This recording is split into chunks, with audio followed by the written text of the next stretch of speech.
Hello, and welcome to the second in our series of blogs. Vlogs, both are there, whichever you prefer to use, where we look behind trends to understand how to make them work for you, demystify them, and focus your time a little bit. This time, we're actually going to be talking about set jetting, and you'll be able to find this blog on our website, both as a text document and as this recording. As I said, the key thing is what we want you to do with trends is not let them overwhelm you, not let them excite you and distract you, but actually focus on them. So let's start by unpicking the trend that we're talking about this month, set jetting. What is set jetting anyway? Now, this may sound slightly dismissive, but this is basically a trendy term which is used to describe the practice of leisure travel to places that are featured in movies or on television.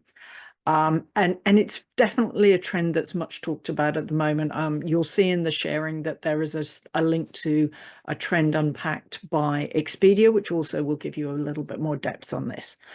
What are some examples? Because I think sometimes it's easier to understand a trend via an example. So a good example of this is people doing Bridgerton tours, either in Bath, which is one of the main settings, or at any of the key houses. And we have seen some trends and some data around this where we're actually seeing people, visits rocket by 100, 200% when this happens. Hawaii after the first series of White Lotus, Sicily after the second one. Most recently, the Amalfi Coast in Ripley is as this drama on Netflix has come out, people are expecting a rush of visitors to an area that's already there. And an older example, so people visiting Broken Hill, either for the Mad Max dramas or for Priscilla, Queen of the Desert. And I think when we talk about set jetting and we talk about films and TV, we need to remember that this is not just a trend that relates to visual media. It can also relate to songs and music. So film content, tourism, content tourism are all there. Eat, pray, love. Many people follow that journey. We've seen people follow journeys like the Camino long before there were films about it. We saw that people would follow that journey based on the books.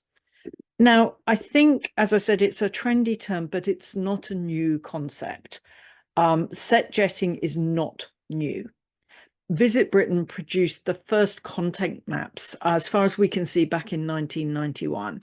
I did ask Visit Britain if they were able to track any of these down. Unfortunately, they were not able to share any of them with me, but I'm sure we can find some recent examples of content maps that they've done. Similarly, we saw this emerging as a theme in academic work, for example, by Dr. Sheena Flanagan, Professor Sue Beaton, papers going back to 2010. I recently saw one by Sheila Flanagan based in 2000. So, and if you've got any earlier examples of this, then do please share them with us in the invites to comments at the end. We'd love to hear about them. And in fact, I would argue that this is even older than that. The Grand Tour was one of the things that stimulated us, aside from the archaeological discoveries, was a generation of young British aristocrats who had grown up studying the Greek classic texts and the Latin classic texts, and who wanted to go and see and visit the places that they had done. Interestingly, turning this around, the novel Northanger Abbey could be seen as a classic example of content tourism or film tourism, in that the heroine visits an abbey because she's been reading romance journals and she equates that with those novels. So you can see that this is really not a new trend. But I still do think it's actually it's a trend that has great potential, but also great potential to create challenges, particularly in the space of over-tourism. Why I think this is important. Firstly, I think this trend of seeing a movie or reading a book and wanting to visit the places shown in it works at the stage of tourism that's sometimes hardest to justify spending money on. Because it comes in at the dreaming stage. when we're not actively planning travels, we're picking up influences and knowledge around what's going on all of the time. So these things can be laid down with us for a very, very long time. And, you know, it can inspire us. And you can check out more about this stage. I've put in a hyperlink for our members to our Path to Purchase report, that the overall one, and to the one that deep dives onto dreaming. So you can read about that. These things may be laid with us for a long time. And this means that anything that's happening in this area is going to be generating for you visitors for a very long time. Yes, there'll be up peaks. We saw that with the Netflix drama Stranger Things, some of the locations that was filmed in. We definitely saw an immediate uptick in people going to visit the particular institution that was featured in that. But the fact is, it can arouse an interest in you for places that you read about as a long time. Antarctica is still on my bucket list, for example, because I read about tales of polar exploration as when I was a child. I think the other more important thing about this is not just is it happening during that stage, which is one, because it's often laid down many years before, it's very hard for you to justify relative to a tactical campaign, you know, the fast food of tourism marketing. I think the other thing about this is when we're in this state, we're actually very receptive to the messages that come through. It shows often, if you look at something like Bridgerton, it can show us a life or a lifestyle, which is highly desirable. Or it could be interesting in the ways of dark tourism. So it can stimulate our imagination. And that heightened emotion makes those thoughts and memories and the aspiration to visit much, much more sticky. So the skill of the novelist or the TV maker is actually doing your work for you. I think the next stage, now this may change as we seek to seize on this, but I think the other thing about this is that using content or drama tourism in this way it has trust and empathy. You're not being sold a destination with people's wariness around that. It's shown in a context. It has social proof behind it. And you can look at this in the sense of the topic of our previous webinar on influencers, which you can find a link to as well. Our feelings towards the characters also create that trust and empathy. We want to be where they are.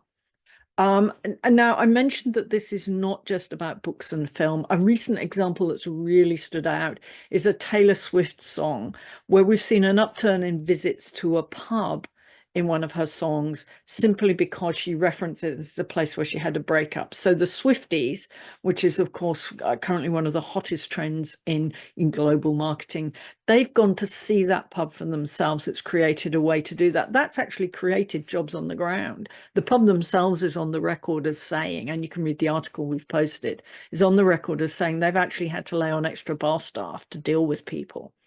I think the other thing is that this is a cross-cultural phenomenon, which is because it speaks to us being human. Human beings are storytellers and we're story listeners, and we use those to project our imagination. So increasingly, some of those stories can actually be influential and can cut across cultures. This morning I was reading about Hello Kitty.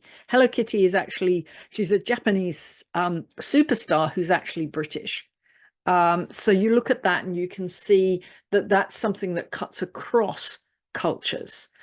We saw when Chinese tourists first began to go overseas, one of the most visited places in the UK was Cambridge, not just because of Cambridge's amazing history, it's a world famous university, but actually because of a link to a Chinese poet. And suddenly visitors, the location of his grave, they were having to deal with hundreds and hundreds of visitors. So I think that, you know, that is something that we can think about. Okay, so we've explored a little bit about what that is and why it's important and why it links to some of those other trends. I think the final thing is then, okay, so you've got me excited about this idea, Carolyn. What do I need to do about it? Or maybe a little bit nervous, depending on you are. The first thing I would say is make sure that you are very clear about your film, your literary, and your music connections. Any kind of cultural phenomenon that could link to you, how does it link to you? Let's take a really almost, I would say it began as a tenuous example and it's now become completely authentic, which is the Parks Elvis Festival. This began because of a passion for Elvis by two people who called um, uh, their their event center Gracelands, and it began from there. But that was a plausible thing to hang their head on because it was called Gracelands already. So when they introduced the Elvis Festival as a way to fill beds at a very hot time of year in regional New South Wales, it took off because it had enough social proof. And indeed, the slight dagginess of the connection actually worked in its way. The second thing I would say is once you know those literary connections, it's also important. So knowing about yourself is the first stage, knowing about your customer is the second. So thinking about your customer in the context of what is it that they're coming to seek? What is it going to make this work? As we've seen, it can literally be people who grew up reading a poem when they're at school in China, to somebody watching Bridgerton on Netflix, to somebody who's a dark tourist because they saw Narcos. All of those are things that inspire and create those experiences. I think, again, one of the things that we can talk about is that challenge of managing demand and over tourism. It's really important because this potentially you will see those peaks. So just as in every other way, you're going to have to think about how you manage and curate tourism for that, and how you signpost people, you manage people. Do you want to limit them? And also telling people how to manage respectfully in certain areas. So I think that that's really, really important to think about. Some of the specific things that you can do. The first is to celebrate your connections. One of the articles I'm sharing with you is there's a very famous song called Ferry Cross the Mersey. And of course, Liverpool itself has a very strong connection to music, thanks to that song, to the Beatles, and to all of its musical connections. When the local authorities had an option to name a new ferry terminal, they named it after the tour, after the song. And then subsequently a tour comes along using the ferry. So it's actually quite a low-cost tour to do in that sense, using the ferry and taking people and telling people the story of that. So firstly, you had that option in placemaking to celebrate some of these stories. Secondly, you can then encourage and facilitate people having and creating experiences around that. Or if you can't find a business to do this, develop your own as a destination, come in and tender for people to do this. If you decide that you do want more of these tourists, make sure you're working with whoever. Most jurisdictions these days at some point have a connection or someone whose job it is to encourage film and television tourism. So are you aware of your contacts? How are you reaching them? And what are you going to do with them? And how are you building a relationship? And how are you pitching to demonstrate what you can do? An interesting example of this is Australian cities are very regularly used to mimic US cities. Because while we have some world famous icons, such as the Sydney Opera House, many of our streets have quite a reasonably generic look to them. And because we have a film promotion board behind that, we've built those options. Similarly, if we look at somewhere like Broken Hill, those wide open plains can sit and become something for anywhere. Really thinking about that. An analogous thing, it's often possible for people, the weather is a form of contents tourism, I would argue. When people see weather reports, here in Australia, where I'm based, you can actually sponsor to have them come out and showcase your destination for a week in their weather reports. And everyone I know has done that, has said that they've definitely seen things that come out of that. That tends to be a shorter term spike. But what you can do if you use it judiciously is you can do it in the long term. But for example, in the UK, where they don't necessarily tend to have it sponsored, it tends to be something where people will send in pictures. So how are you getting local people who are great at generating local content? how are you getting them to forward that so that those can be featured? Because actually I've noticed that the weather forecasters there often comment on the imagery and share it and acknowledge place and people. So it can be something where you can reward your influencers for doing this, but going on. These are all, I think, can be particularly good at reaching non-commercial audiences, so people who wouldn't watch commercial television. I think these things can also work particularly well if you link it to other activities. I'm going to use an example, even though this is now about 15 years old. I think this is such a great example of how to make content tourism work for you. So about 10, 12 years ago, Visit England ran a campaign called Storybook England. And it was about connecting touring routes connected to children's literature. It sat alongside the Olympics, had just promoted that as part of the opening ceremony. So there were definitely those kind of links to it. But we know that people all over the world relate to Alice in Wonderland. They relate to Harry Potter. Obviously, a lot of that takes place in Scotland as well, but there are film locations in England. So they curated a series of touring routes linked to those stories. But they didn't just do that. They worked with the Education Authority to get those books into school where those books were on the curriculum. So this was something where they aimed to create a win-win, where they supported getting kids reading, but also they worked with grandparents to take people on the grandparent trip to show people around. I really love that because there's something in that for everyone. We know from our research with visiting friends and relatives with grandparents is they're often looking for things to do with grandkids. We also know that the reach of that, so 500,000 of those touring routes went into schools in England. That's an incredible reach and one that was got because it was a mutual benefit. So what's your Storybook England way of using this? Or if it's not this, what other things could you do? So for example, if you have something scientific, it's not necessarily set jetting, but if you have an amazing scientific story or a connection to place like that, how are you working with partners to get the most of that opportunity coming through? I think you, just as a quick reminder, really, I've made most of the key points that I would like to make on this topic.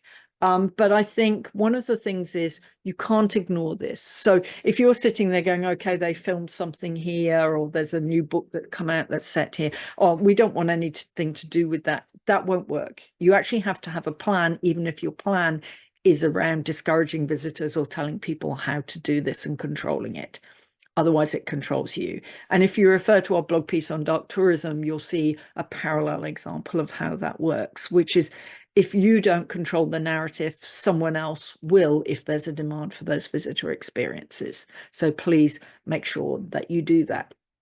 And the final thing that I think is really important about why set jetting works and what you can do about it, which is to hold central the concept of storytelling. Because at the heart, why set jetting works is because it's compelling human stories. And this is the most important thing about it. Storytelling is what drives visitation. The narratives that we tell ourselves about what's going to happen on our holidays, that's the anticipation. That's also the things that we recall and the narratives we build around that shape our memories of the trip, much more than all the things that actually happened on that trip. So hold in your head, a key lesson from this is storytelling, and how are you doing storytelling to drive the visitors you want, the experiences you want, and to support yours. So that's a little series of thoughts about set jetting. If you would like to know more, please don't hesitate to put things in the comments, to email me at the email address, or just generally get in touch. But we'd also love to hear your stories. So please do share your stories of success.